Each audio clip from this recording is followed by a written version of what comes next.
Java Leo 20寸鋁合金前叉版本登場啦，以更平民嘅價錢打入20寸嘅三摺車市場，售價都係3000幾蚊啫，比16寸貴200蚊。而黑色嘅鋁合金 Leo 版本咧，亦都係首度亮相登場。出條片之前咧，其實我都係得返一部現貨嘅啫。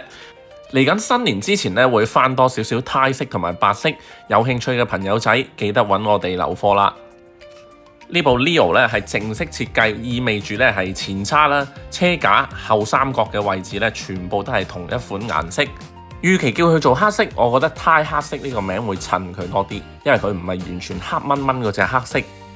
16寸 Leo 同埋20寸嘅 Leo 咧，喺後三角位置嘅一個走線位咧係有明顯嘅分別嘅。20寸 Leo 咧係會喺兩個窿度直接延伸過去，而16寸咧係會經佢個膠碼嗰個孔位咧就懟出去嘅。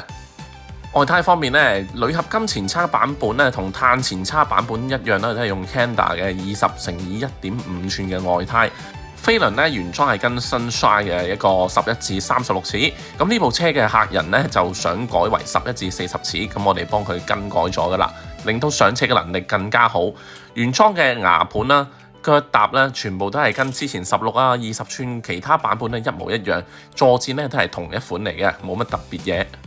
車頭嘅組件都係冇分別，都係用 Shimano 嘅9速啦，同一款嘅油壓剎車啦。所以呢部車嘅賣點咧，主要係在於佢係比16寸大咗一個輪組啦，喺一個速度嘅發揮咧會更加理想。